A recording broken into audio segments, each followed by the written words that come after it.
IDTV మన ఉనికి మన వాణి. ఐడిటీవీ కుత్బుల్లాపూర్ ప్రాంతీయ కార్యాలయం ఘనంగా ప్రారంభమైంది. స్థానిక ఎమ్మెల్యే వివేకానంద్ గౌడ్తో పాటు ఐడిటీవీ మెంటర్ ప్రముఖ పాత్రికేయులు పాశం యాదగిరి కార్యాలయాన్ని ప్రారంభించారు. కుత్బుల్లాపూర్ ప్రజల గొంతుకగా ఈ ఛానల్ పనిచేయాలని ఆకాంక్షించారు. ఎమ్మెల్యే వివేకానంద మాట్లాడుతూ జర్నలిజంలో విలువలు పెరగాలని ఆకాంక్షించారు. ఆ దిశగా ఐడిటీవీ పనిచేయాలని, ప్రజల సమస్యల పరిష్కారంలో ముందుండి నిలవాలని కోరారు. మనం కూడా మీకు చాలా సందర్భాల్లో యూట్యూబ్లో మరి పాశం యాదగిరి అన్న గారి యొక్క సందేశంతో పాటు అనేకమైన కార్యక్రమాలు కూడా చైతన్యవంతమైన కార్యక్రమాలు చూస్తూ ఉన్నాం.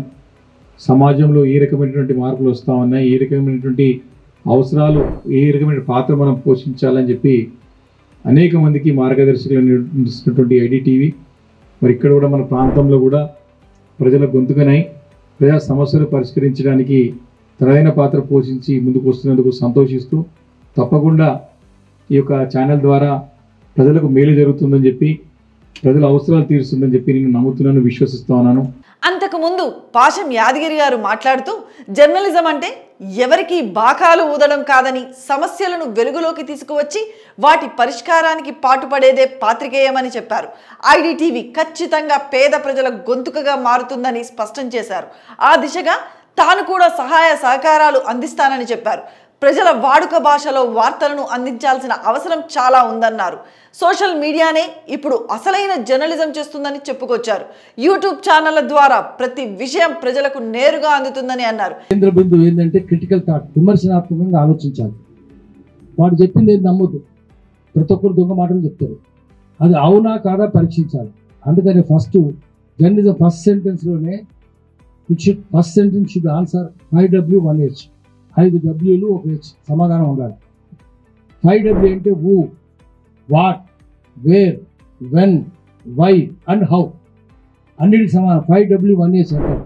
ఈ 5W1H 6 honest servants of a child. ప్రతి పిల్లగానికి 6 హానెస్ట్ సర్వెంట్స్ ఉంటారట. వాళ్ళతో పని చేయించుకుంటాడు పిల్లగాడు, చిన్న పిల్లగాడు, పేద పిల్లగాడు కూడా. ఎప్పుడు ఎక్కడమ్మా, ఎవరమ్మా, ఎట్లమ్మా, ఎందుకమ్మా అడుగుతాడు కదా. అన్ని పనులన్నీ అయిపోతాయి వాళ్ళు. అట్లా మనం కూడా జనం కూడా అట్లే 5W1H సమాధానం చెప్పాలి. ఫస్ట్ సెంటెన్స్లో నేడు ఇక్కడ ఫలానా ఆయన తెలిపారు ఉంటుంది కదా. ఎప్పుడు చెప్పారు, ఎక్కడ చెప్పారు, ఎవరు చెప్పారు, ఏం చెప్పారు ఉంటుంది కదా. అట్లా ఫస్ట్ సెంటెన్స్లోనే ఉండాలి, క్లుప్తంగా ఉండాలి. సైన్స్, జర్నలిజం మీద సైన్స్, జర్నలిజం ఆర్ట్ కాదు. ఎందుకు దుఃఖం ఉంది సమాజంలో, ఆ దుఃఖం దేనివల్ల వచ్చింది, దేనివల్ల దాన్ని నివారించవచ్చు, మార్గం ఏంటి చూపించాలి. అది ఐడిటీవీ చేస్తుందని, చేయాలని మనం అందరూ కోరుకుంటున్నాం. మనం కూడా ఒకవేళ మేము దారి తప్పినా మీరు దారి చూపించాలి. మీరు ఫలానా చెప్పినారు, మీరు అది చేయట్లేదని చెప్పాలి కదా.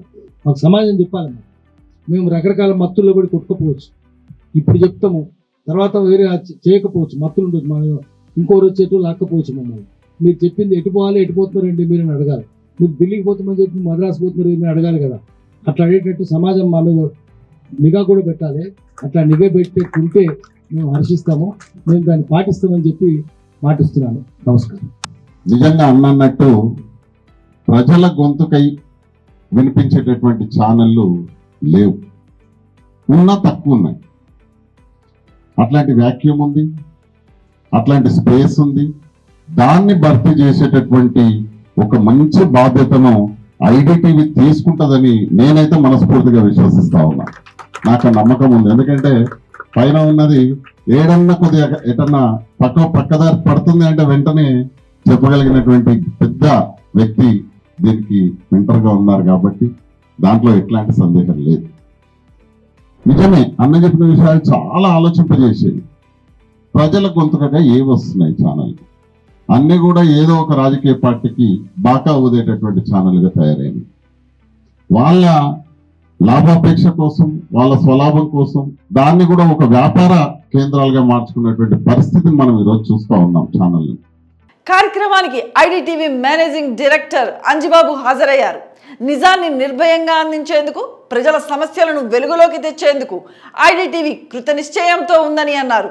సీనియర్ జర్నలిస్ట్ పాశం యాదగిరి మార్గదర్శకత్వంలో త్వరలో జర్నలిజం కళాశాల కూడా ఏర్పాటు చేస్తున్నామని, నిఖార్సైన పాత్రికేయుని తమ సంస్థ నేతృత్వంలో బోధించనున్నామని, చెప్పారు. అలాగే ప్రస్తుత తరానికి అనుగుణంగా చుట్కీ పేరుతో షార్ట్ న్యూస్ యాప్ని కూడా త్వరలో ప్రారంభించనున్నట్టు తెలిపారు.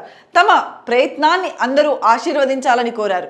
కుత్బుల్లాపూర్తో మొదలై తమ ప్రయాణం రాష్ట్ర వ్యాప్తంగా ప్రతి అసెంబ్లీ నియోజకవర్గానికి చేరుతుందని, అన్ని సెగ్మెంట్లలో తమ కార్యాలయాలు ప్రారంభించేందుకు తగిన ప్రణాళికతో ముందుకు వెళ్తున్నామని చెప్పారు. ప్రతి కార్యాలయ ప్రారంభోత్సవానికి కుత్బుల్లాపూర్లో నిర్వహిస్తున్న ఈ కార్యక్రమాన్నే స్ఫూర్తిగా తీసుకొని ముందుకు వెళ్తామని చెప్పారు. ఈ బస్తీలో ఆఫీస్ పెడతాం కారణం ఏంటంటే బస్తీ అనేసరికి జనాలకి చాలా చులకన. బస్తీలో పేదవాళ్ళు ఉంటారని చులకన. పేదవాళ్ళు ఎందుకైతారు?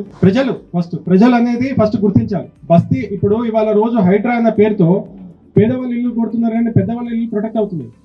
అలా కాదు కదా, ఇది కాదు కదా మనం కోరుకునేది. పేదవాడి పక్షాన నిలిచి వాళ్ళ పక్షాన పోరాటం చేస్తానికి ఈరోజు ఐటీటీవీ ముందుకు వచ్చింది. మీ మధ్యలో ఒక ఆఫీస్ పెట్టాం. ఇలాంటి ఆఫీసులు మేము ప్రతి నియోజకవర్గంలో పెట్టి ప్రతి నియోజకవర్గంలో ప్రజల పక్షాన ప్రజల వాయిస్ గా నిలబడాలని మేము ఒక దృఢ సంకల్పంతో ముందుకెళ్తున్నాము. దీని అన్నిటికీ ఇది జరగాలంటే మీ ప్రజలందరూ కూడా మాకు ఇవాళ రోజు మేము మీ ఇన్ఛార్జ్ గా పెట్టిన వరప్రసాద్ గారిని ఆశీర్వదించి ఆయన పక్షాన మీరు ఉంచాలి. మేము ఒక కొత్త తరం యాప్ తెచ్చాం. యాప్ అంటే ఇప్పుడు వే టు SMS అనే ఒక యాప్ ఉంటుంది. అలా చుట్కీ అనే యాప్ మేము తెచ్చాం. దానివల్ల ఏమవుతుందంటే క్షణాలలో మీరు అనుకున్నది న్యూస్ ప్రజల మధ్యకి వెళ్తుంది. అండ్ ఆ స్ప్రెడ్ అనేది ఎలా ఉంటుంది అంటే ఎంత తొందరగా వ్యాపిస్తుంది అంటే దానివల్ల మీకు జరిగే న్యాయం కూడా అంత తొందరగా జరగాలని కోరుకుంటాను. నేను చివరిగా కోరుకున్నది ఏంటంటే మీ అందరికీ కూడా ఈ కుత్బుల్లాపూర్ నియోజకవర్గానికి ఒక మంచి ఛానల్ మీకు వచ్చింది. ఒక మంచి వ్యక్తి వచ్చాడు. మొదటగా ఎక్కడో వెళ్ళి ఒక రూపాయి తిందాము లేకపోతే ఒక రూపాయి తెచ్చుకుందాం అని కాదు. ఆయన సొంతంగా ఒక రూపాయి ఖర్చు పెట్టి మీ పక్షాన్ని నుంచుంటాడు. ఆయన నుంచాలంటే మీరందరూ కూడా ఆయన పక్షాన్ని నుంచోవాలి. మీ అందరి ఆశీర్వాదం ఆయనకు ఉండాలి. ఇక్కడ మా మొదటి ఆఫీసు, ఈ మొదటి ఆఫీస్ కాస్త 100వ ఆఫీస్ రోజు ఓపెన్ చేసే రోజు కూడా మేము మొదటి ఆఫీస్ గురించి మాట్లాడుకోవాలి. ఎందుకంటే ఇక్కడ నుంచి ఈ పునాది పడాలని కోరుకుంటూ సెలవు తీసుకుంటున్నాను. Thank you. ఈ కార్యక్రమానికి స్థానిక కాలనీల నాయకులతో పాటు మహిళా సంఘాల ప్రతినిధులు, ఐడిటీవీ ప్రతినిధులు హాజరయ్యారు. ప్రాంతీయ కార్యాలయాన్ని ప్రారంభించిన ఐడిటీవీ యాజమాన్యాన్ని అభినందించారు. రాష్ట్ర వ్యాప్తంగా విజయవంతంగా ఐడిటీవీ విస్తరించాలని ఆకాంక్షించారు.